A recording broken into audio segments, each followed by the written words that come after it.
تو welcome to the ٹریٹرز club.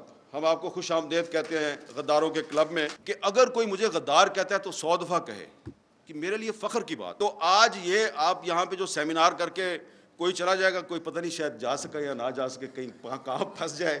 یہ بات بالکل صحیح کی جا رہی ہے کہ ملٹری ڈکٹیٹر کے دور میں اور آج کے دور میں جو فرق ہے وہ یہ ہے کہ ملٹری ڈکٹیٹر کے دور میں آپ کو پتہ ہوتا ہے کہ آپ کا دشمن کون ہے. یہ سویلین گورنمنٹ کے دور میں جو ایک آمرانہ قسم کے اقدامات لگتے ہیں تو وہ سامنے نہیں آتے, پتہ نہیں چلتا کون کیا کر رہا ہے. رانا صاحب نے مجھے ذرا تھوڑا سا پھنسا دیا ہے. ایک تو انہوں نے کہا کہ آپ میزبان ہیں, اور دوسرا انہوں نے میرے سامنے ایک فل ٹاس بھی پھینک دیا ہے کہ عمران خان صاحب تنقید برداشت کرتے ہیں بڑا مسکرا کے. تو لیکن کیونکہ ہم Pakistan federal union of journalist جو ہے وہ آزادی صحافت کے لیے اس نے آپ سب کو یہاں پہ اکٹھا کیا ہے, تو کھل کے بات کریں گے, لیکن ایک دوسرے کا جو احترام ہے اس کو ملحوظ خاطر رکھنا چاہیے. اور جو باتیں کی ہیں مجھ سے پہلے, خاص طور پہ جمیل مرزا نے جو میثاق صحافت کی بات کی ہے, اور محیط پیرزاد صاحب نے بھی بڑی اچھی باتیں کی ہیں, تو ہم یہی جو ہمارا ایک آج کا یہ ایک مرکزی خیال ہے اسی کو لے کے آگے بڑھیں گے کہ یہ جو ہمارے میڈیا میں جو کچھ ہو رہا ہے اس کو بند کریں. میں نے 2012 میں سپریم کورٹ میں پٹیشن فائل کی کہ یہ جو انفارمیشن منسٹری کا سیکرٹ فنڈ ہے اس کو آپ بند کریں, کیونکہ یہ جو سیکرٹ فنڈ ہے اس سے صحافیوں کو رشوت تقسیم کی جاتی ہے. اس وقت پیپلز پارٹی کی گورنمنٹ تھی. انفارچونیٹلی پیپلز پارٹی کی گورنمنٹ نے بڑی مخالفت کی ہماری, لیکن ہم نے کہا کہ یہ غلط بات ہے. اور اس کے بعد پھر بہت سے اور ایشوز تھے جس کے بعد ہمیں غداری کے الزامات لگنے شروع ہو گئے, حملے ہو گئے. تو آج آپ کو بھی غدار کہا جا رہا ہے, آپ کو بھی غداری کے مقدمات میں ملوث کرنے کی دھمکیاں دی جا رہی ہیں. تو ہم نے تو بھائی ہمیشہ سے یہ جو غدار کا ٹیگ لگانے والے لوگ ہیں اور غداری کے سرٹیفکیٹ تقسیم کرنے والے لوگ ہیں, ہم نے تو ان کی ہمیشہ سے مخالفت کی ہے. اب آپ بھی اس کی زد میں آ رہے ہیں, تو ویلکم ٹو دا ٹریٹرز کلب. ہم آپ کو خوش آمدید کہتے ہیں غداروں کے کلب میں. اس کی وجہ یہ ہے کہ میں ذاتی طور پہ ہمیشہ یہ کہتا ہوں کہ اگر کوئی مجھے غدار کہتا ہے تو 100 دفعہ کہے, کہ میرے لیے فخر کی بات ہے. ہاں, اگر کوئی آپ کو پیٹریوٹ کہتا ہے تو پھر آپ ذرا مشکوک ہیں, کیونکہ پھر پیپلز پارٹی پیٹریوٹ بنی تھی نا, پتہ ہے نا آپ کو. تو مسلم لیگ کے اندر بھی جو گروپ بنے تھے قائد اعظم کے نام پہ, پتہ ہے نا آپ کو کس طرح بنتے ہیں, برا نہ بنائیے گا سرور خان صاحب. تو اس لیے اگر آپ کو کوئی پیٹریوٹ کہتا ہے تو پھر آپ مشکوک ہو جاتے ہیں. ہاں, کوئی غدار کہتا ہے اس کا مطلب ہے کہ یار یہ بندہ جو ہے نا یہ اس راستے پہ چل رہا ہے جس پہ فاطمہ جناح چلی تھی. سب سے پہلے اس ملک میں مادر ملت محترمہ فاطمہ جناح کو جنرل ایوب خان نے کہا یہ انڈین ایجنٹ ہے, اور کہا کہ یہ غدار ہے. اس لیے آج کے پاکستان میں جب کسی سیاستدان کو غدار کہا جاتا ہے تو میں سمجھتا ہوں کہ اسے اس پہ اعتراض نہیں کرنا چاہیے, خوشی کے ساتھ کہیں کہ ہاں میں غدار ہوں, آؤ مجھے گرفتار کرو, آؤ میرے پہ مقدمہ چلاؤ. لیکن اگر کوئی فوجی ڈکٹیٹر جو ہے اس پہ آرٹیکل 6 کو ایبروگیٹ کرنے کا الزام ہے تو اس پہ مقدمہ ضرور چلنا چاہیے, اس کو کنوکٹ کیا گیا تو اس کو سزا بھی ملنی چاہیے. تو یہ شعیب شاہین صاحب جو ہیں یہ میری اس بات سے اتفاق کریں گے, انہوں نے بڑے خوبصورت طریقے سے آپ کو ڈیفائن کر دیا ہے کہ آئین کی خلاف ورزی ایک اور چیز ہے اور آئین کو ایبروگیٹ کرنا ایک اور چیز ہے. تو آئین کی خلاف ورزی پر آپ ایک مقدمہ چلا سکتے ہیں کہ بھئی تم نے ٹریفک سگنل توڑا ہے, تمہیں جرمانہ کرتے ہیں, لیکن ٹریفک سگنل توڑنے پہ آپ کہیں کہ تم غدار ہو, تم نے آئین ایبروگیٹ کیا ہے. تو یہ بات جو ہے یہ ناقابل قبول ہے. اس لیے پولیٹیکل گورنمنٹ کو فوجی ڈکٹیٹروں کے راستے پہ بالکل بھی نہیں چلنا چاہیے. اب یہ جس پی ایف یو جے کے سیمینار پہ آپ آئے ہیں, یہ وہ پی ایف یو جے ہے جس نے ہر مشکل وقت میں جب بھی آزادی صحافت پہ کوئی برا وقت آیا تو اس پی ایف یو جے نے اس پہ سڑکوں پہ بھی لڑائی لڑی اور عدالتوں میں بھی لڑائی لڑی. تو اس لیے میں آج کیونکہ عمران خان صاحب ہیں, تحریک انصاف کے بہت سے لیڈر یہاں پہ بیٹھے ہوئے ہیں, تو آپ کو فوڈ فار تھاٹ دینا چاہتا ہوں کہ آپ ذرا سوچیں کہ جب آپ حکومت میں آتے ہیں تو کیا وجہ ہوتی ہے کہ یہ پی ایف یو جے جو آج آپ کی ہوسٹ ہے یہ آپ کی حکومت کے اقدامات کے خلاف عدالتوں میں چلی جاتی ہے. جیسا کہ آپ کو ہمارے دوست بتا رہے تھے کہ پیکا لا جو ہے یہ جب 2016 میں آیا تو مسلم لیگ نون کی حکومت تھی, اور اس وقت جب ہم نے اس لا کی مخالفت کی پیکا کی تو ہمیں کہا گیا کہ یہ آپ کے پیچھے ڈالر بول رہے ہیں, یاد ہے نا آپ کو, وہ ایک منسٹر ہوتی تھی ان کی، انہوں نے کہا آپ کے پیچھے ڈالر بولتے ہیں.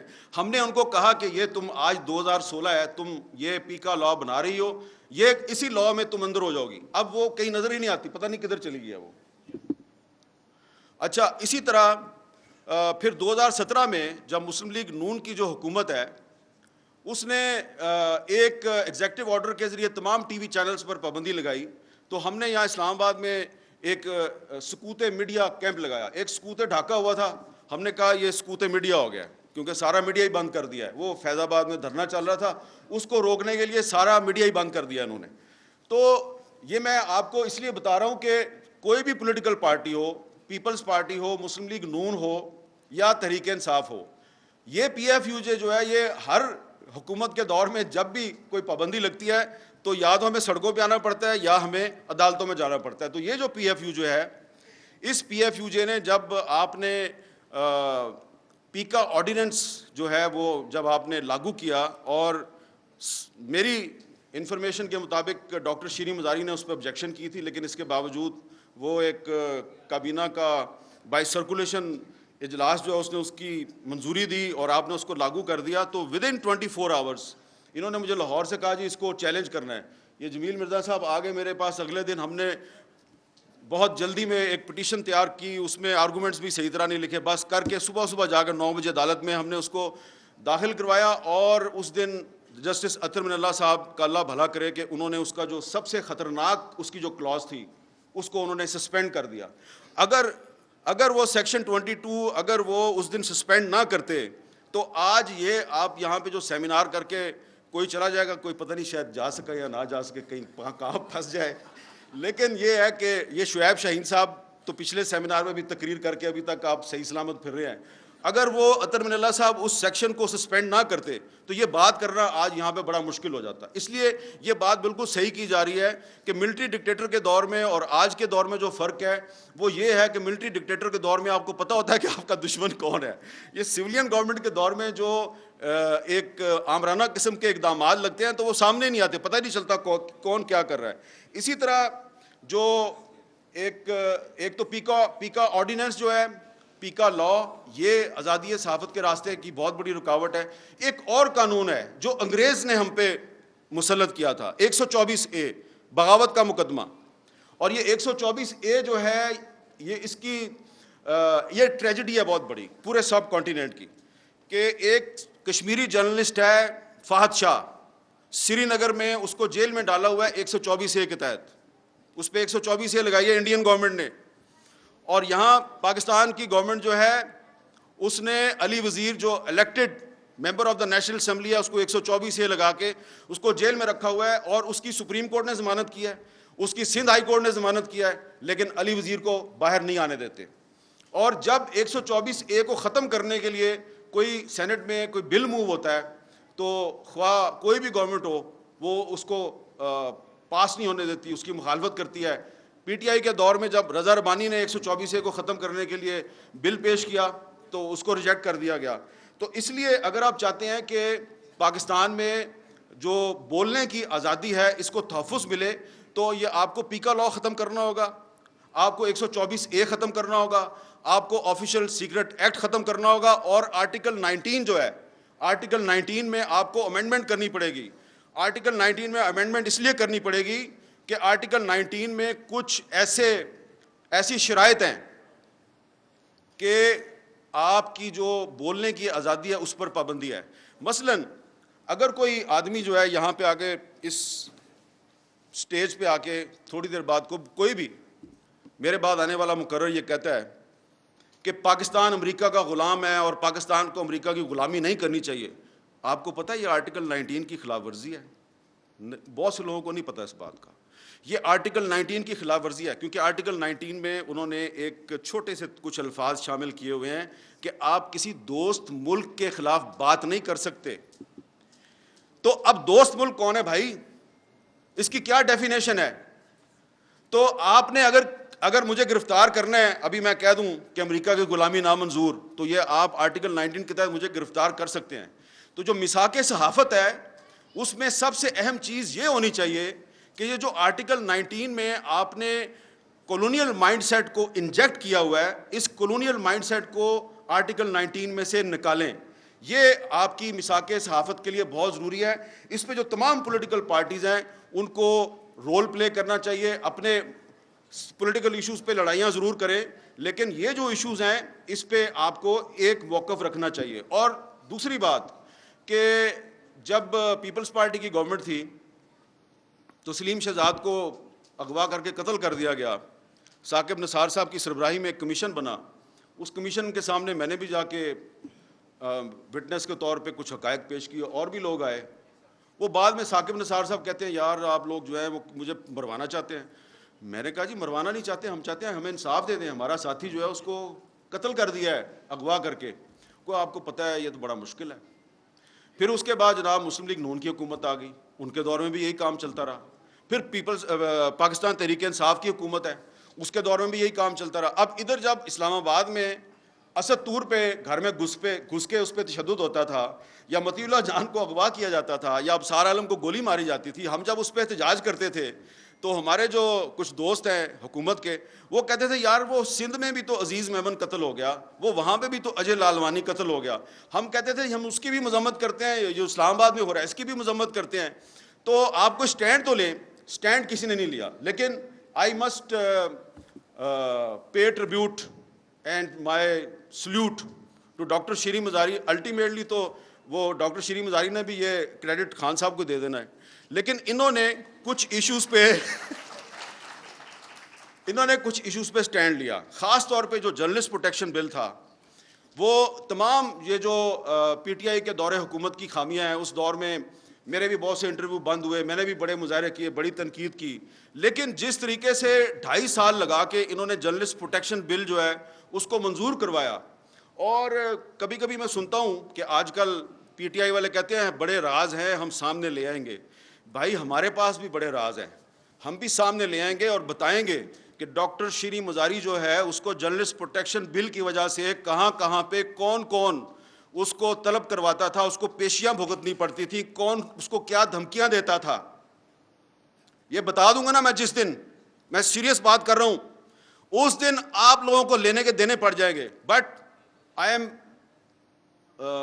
Not here to embarrass anyone. میں آپ کو اس پہ شاباش دینا چاہتا ہوں کہ آپ نے وہ جرنلسٹ پروٹیکشن بل منظور کروایا. اتنی مشکل زگ زیگ میں سے نکل کے فروغ نسیم نے پوری کوشش کی کہ یہ بل منظور نہ ہو، لیکن پھر بھی وہ بل منظور ہو گیا. اور اس کا کریڈٹ جو ہے وہ مینلی ڈاکٹر شیریں مزاری کو جاتا ہے، اور پھر بعد میں آپ تحریک انصاف کو بھی اس کا کریڈٹ دے دیں. لیکن یہ بات میں اس لیے کر رہا ہوں، میری بات کا برا نہ بنائے، کہ جب فروغ نسیم صاحب اس بل کے خلاف سازشیں کر رہے تھے اور انہوں نے جو مسنگ پرسنس کا بل تھا اس کے خلاف بھی سازشیں کی، تو کوئی روکنے والا نہیں تھا ان کو. یہ بڑا پرابلم ہے کہ آپ اس کو روک نہیں رہے تھے. اور مجھے پتہ ہے کہ مجھے کہاں کہاں سے پریشر آتا تھا کہ یار یہ تم کیوں یہ شیریں مزاری کے بل کو لیے پھر رہے ہو. جب اس کو پی ایف یو جے نے سپورٹ کر دیا اور اس کو human rights commission of Pakistan نے سپورٹ کر دیا، اور مجھے آئی اے رحمان مرحوم نے کہا، میں نے جب ان کو جا کے اس کا ڈرافٹ رکھا تو آئی اے رحمان صاحب نے کہا حامد یہ بل منظور ہو جائے گا. میں نے کہا سر ہو جائے گا. اس نے کہا اس کا مطلب ہے میری ساری زندگی کی جو سٹرگل ہے وہ کامیاب رہی. وہ بل منظور ہو گیا. لیکن پھر کیا ہوا کہ پھر اس میں ایک کمیشن بننا تھا کہ کسی صحافی پہ جب حملہ ہوتا ہے تو وہ کمیشن جو ہے اس نے انکوائری کرنی تھی، اور اس کمیشن میں ورکنگ جرنلسٹ کی تعداد زیادہ تھی. اب وہ کمیشن اگر وہ کمیشن آج ہوتا تو یہ جو بہت سے صحافی ہمارے سامنے بیٹھے ہیں جن پہ آج کل مقدمات درج ہو رہے ہیں اور ان کو ہراسمنٹ کا سامنا ہے، تو وہ کمیشن ان کی انکوائری کر رہا ہوتا.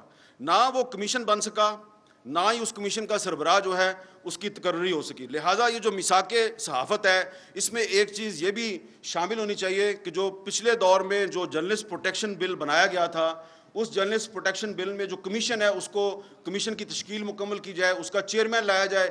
کیونکہ اگر وہ کمیشن نہیں بنے گا تو اس کا مطلب ہے کہ جرنلسٹ پروٹیکشن بل جو ہے وہ صرف ایک ڈاکومنٹ ہے اور اس کی کوئی پریکٹیکل حیثیت نہیں ہے. وہ بل جو ہے وہ ضرور بننا چاہیے. اور اگر وہ بل نہیں بنتا تو اس کا مطلب ہے کہ پھر یہ جو اس وقت حکومت ہے یہ آزادی صحافت جو ہے اس میں اتنی سنسیئر نہیں ہے جتنے کے دعوے کیے جا رہے ہیں. تو میں نے کافی ساری باتیں کر لی ہیں، لیکن ایک بات میں آخر میں ضرور کروں گا کہ اسلام آباد ہائی کورٹ بار ایسوسی ایشن جو ہے اس نے پاکستان تحریک انصاف کے دور حکومت میں ایک آبزرویشن دی تھی تقریباً 5-6 مہینے پہلے کہ لاپتہ افراد کا جو معاملہ ہے اس پر اب میڈیا میں بات کرنا بڑا مشکل ہو گیا ہے. وہ تو تھا تحریک انصاف کا دور حکومت, اب شہباز شریف صاحب کا دور حکومت ہے. اب انہوں نے ایک کمیٹی بھی بنا دی ہے, لیکن ابھی بھی ایسا لگ رہا ہے کہ لاپتہ افراد پہ بات کرنا کافی مشکل ہے. اور آپ لوگ اپنے جلسوں میں, اپنی تقریروں میں ہر ایشو کو چھیڑتے ہیں. مجھے لگتا ہے کہ آپ سوائے شیریں مزاری کے آپ لوگ اس ایشو کو اوائڈ کرتے ہیں. میں یہ نہیں چاہتا کہ شعیب شاہین کی طرح ڈائریکٹ آپ کو میں کہوں کہ پہ جاؤ, میں بالکل یہ نہیں کہوں گا کہ پہ جاؤ, لیکن یہ ایک ایشو ہے. اگر آپ پاکستان میں آئین اور قانون کی بالادستی چاہتے ہیں تو یہ جو انفورسڈ ڈس اپیرنسز کا مسئلہ ہے, لاپتہ افراد کا مسئلہ ہے, اس پر آپ کو سٹینڈ لینا پڑے گا. اور اس کا براہ راست تعلق جو ہے وہ آزادی اظہار کے ساتھ ہے, کیونکہ ہمارے بہت سے صحافی ساتھی جو ہیں ان کو اغوا کیا جاتا ہے, اٹھا لیا جاتا ہے صرف اسی چکر میں کہ آپ جو ہے ریڈ لائن کراس کرتے ہیں, اور پولیٹیکل ورکر جو ہے اس کو تو اٹھا کے غائب بھی کر دیا جاتا ہے. ہمارے کچھ ساتھی جو ہیں وہ جا کے پھر واپس آتے ہیں اور پھر وہ چپ ہو جاتے ہیں. تو اس لیے یہ جو لاپتہ افراد کا معاملہ ہے اس کا ہماری صحافت کے ساتھ اور فریڈم آف سپیچ کے ساتھ بہت گہرا تعلق ہے. اس لیے جب تک آپ اس پہ سٹینڈ نہیں لیں گے تو وہ لوگ جو سمجھتے ہیں کہ پاکستان میں آپ کو انسانی حقوق کی خلاف ورزیوں کے خلاف ایک سیسا پلائی ہوئی دیوار بننا چاہیے, وہ آپ کے ساتھ کھڑے نہیں ہوں گے, اور یہی آپ کا اصل ٹیسٹ کیس ہے. بہت بہت شکریہ.